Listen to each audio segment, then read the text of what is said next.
I know it's here somewhere. Finally. Oh, it's time for the doctor.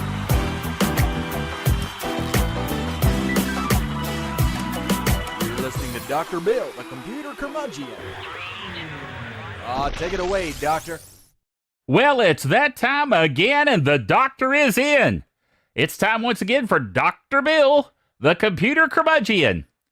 And this is our 520th show. Weird to think about that, actually. I mean, we've been doing shows now for pert nigh on to 16, 17 years, somewhere in that vicinity. A lot of people say, wow, Dr. Bill, you've been at YouTube longer than most people have been at YouTube. Yes, indeed. So why is it I only have 625 subscribers? Huh? I guess I'm too avant-garde for everyone. I'd like to think maybe that's what it is. At any rate, if you are not a subscriber, if you're watching this show and you have not subscribed to Dr. Bill, the computer curmudgeon, come on, get on with the program. Subscribe. I mean, if nothing else, it would make my day. Make this old geezer quite happy. I mean, it doesn't cost you a dime. Anyway, we are proud members of the Tech Podcast Network, techpodcast.com. If it's tech, it's right here on Dr. Bill, the computer curmudgeon. We're also proud members of the International Association of Internet Broadcasters.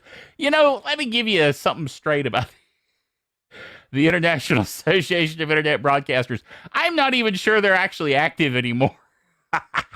But I became a member many years ago, and I still am. At least they haven't told me I'm not. There's that. Anyway, if you would like to keep up with us, you can always go to our website. Our website is drbill.tv, drbill.tv, as it says there on the screen. I encourage you to go there and check it out regularly. At any rate, we also have, I don't mention this very often, but we have a newsletter. And occasionally, very rarely, occasionally, I send out a newsletter. It's probably been, I know it's been since last year. Probably the middle of last year, so it's been a while. But at any rate, sign up for the newsletter. You can go to this address, drbill.tv/newsletter, and you can sign up. Well, there you go. Anyway, we're going to be talking about something really cool and interesting. I have a toy, a brand new toy. Let's see if I can get this somewhat in the right angle and focus. Focus is going to be interesting. That's a little better. Okay, this is the Feelworld L2 Plus multi-camera video switcher. Now, some of you that have been with us a long time will remember that I already had the Feelworld L1 model. But the difference is the newer one is newer. There's that. But it also has many new features, which I really like. Not the least of which is the 5-inch screen right on the front of it. You can see it in the picture here, that it's got this big screen. And you can switch button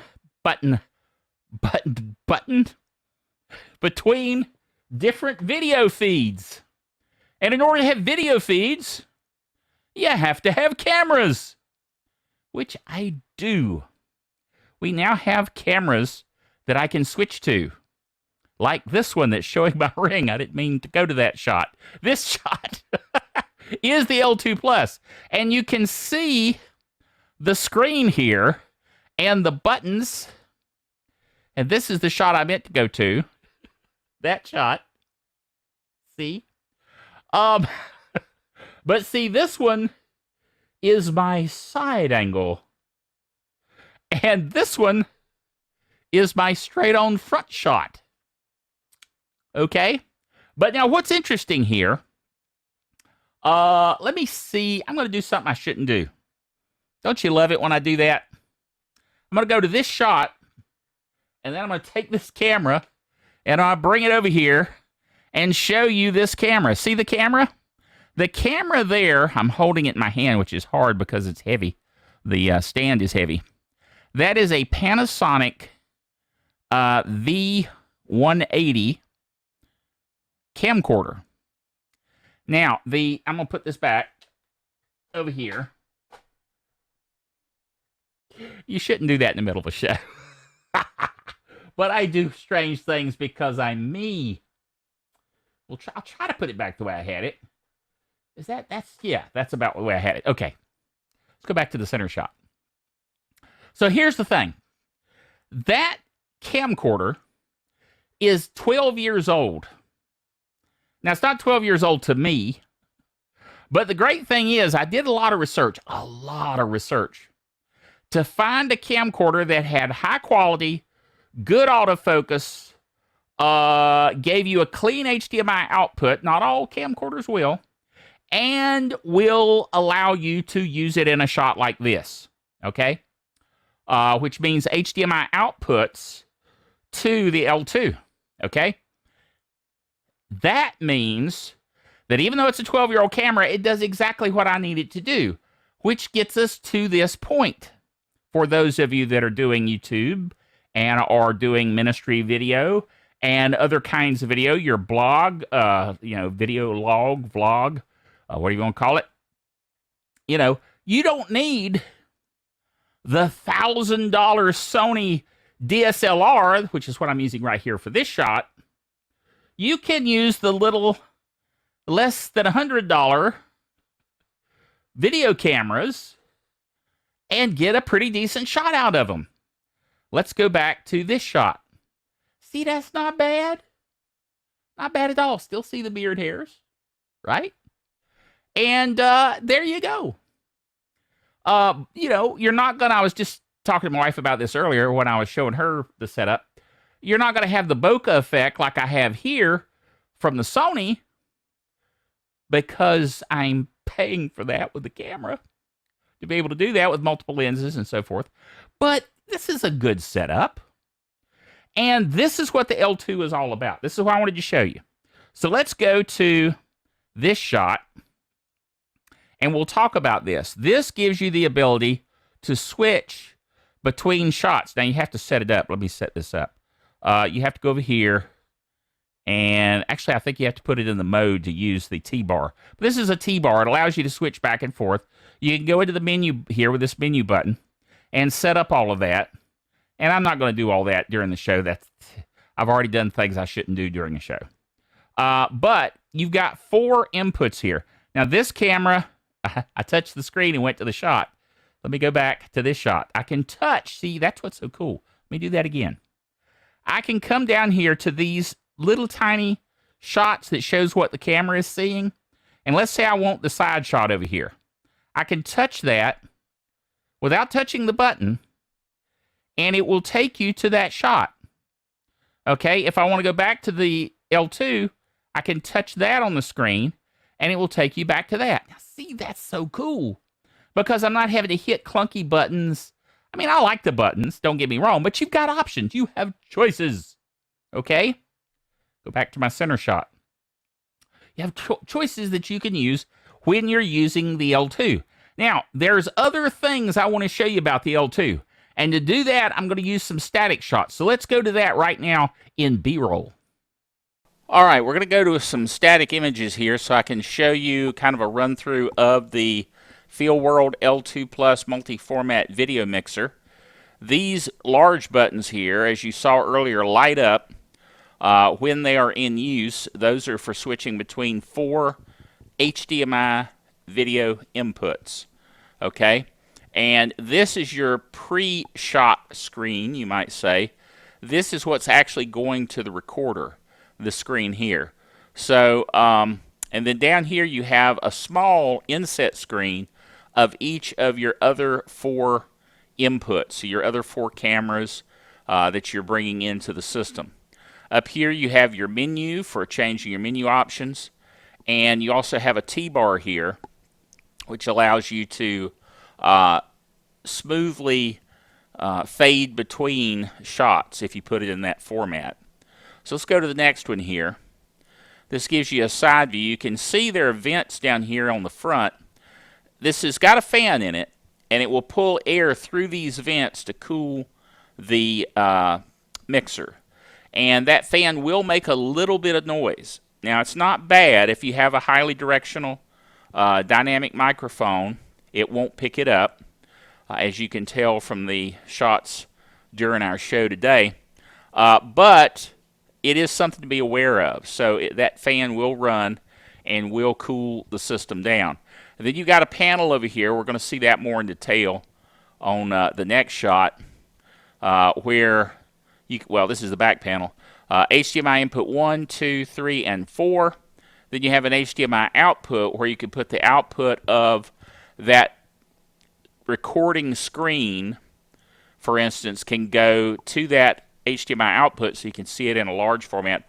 Or you could select with the option to show the multi-screen view with all the screens, just like you see on the little 5-inch screen on the front. You can put that to an HDMI output so you can see it on a larger scale. That's good if you are using it in a studio, you might say permanently. This is designed to be somewhat portable. So we'll go here. This is the bottom, and you can see there are some little pads, rubberized pads that allow it not to slip on your table. But it also shows some vents and the main fan here. This fan is what I was talking about that would help cool it off. Your DC power comes in here from your power brick.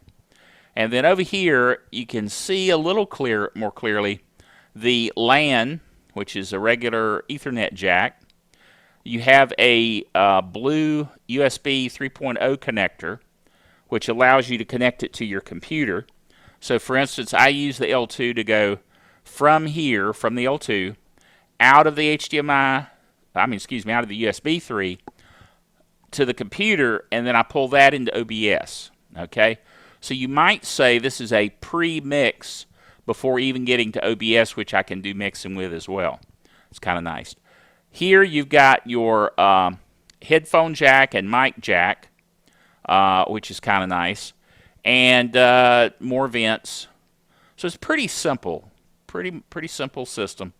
But I thought this would be better to give you kind of a feel for the layout and what kind of options you have on it, as opposed to just showing you the shot there in the studio. Okay, you see how that works? All the options you have. And again, this is not prohibitively expensive. It's not cheap, but it's not prohibitively expensive. As a matter of fact, I got it on sale, 30% off, and they seem to have those sales every so often. Okay, my beard's really getting a little out of control. I'm going to have to give it a trim here eventually. But at any rate, so the thing is, the L2 is not that bad, price-wise, okay? Let's see, I think I need to switch over here and switch back. I was seeing a little artifacting. I think the reason I've got that little artifact is because of something I did earlier in my setup. Yeah, because it's just on that channel. So I'm going to let that go for right now. Normally you don't see that little line there. You see it? That's because of something I was doing earlier. It's not the camera's fault. It's not the L2's fault. And I don't want to mess with it too much. Tell you what I will do. Let me try this. I'm going to go here. I'm going to unplug the camera. Plug it back in. And then pull it back up. I think that took care of it. Okay? I saw a couple shots there. Anyway, it's because of what I was doing earlier. I'm not concerned about it. You know how it is with me and glitching. I don't like glitching. But that, at least I know what's going on. So I'm not going to be freaking out over it. So for right now, we'll just go back to this shot so that doesn't distract me. At any rate, this is what I wanted you to see with the L2, and I wanted you to see how it all works in my setup here. And yes, I know that my office is a mess, but that's because I'm a computer guy, and I just have messy office complex. I mean, after all, I've got stuff stacked up over here with the L2 box, right? So, I mean, it's just sitting here on top of another device. So there you go. Anyway, trust you enjoyed this show today. I'm going to go back to my center shot. And join us again next time. Remember, until then, that the doctor is out of here.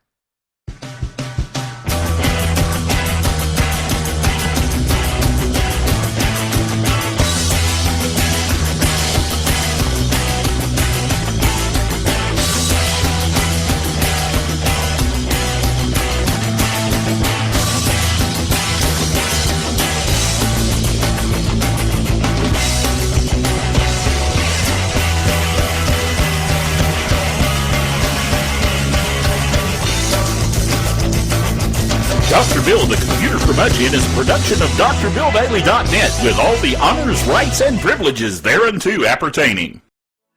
If you're watching us on YouTube, be sure to subscribe to our channel and ding the bell to be notified of future videos.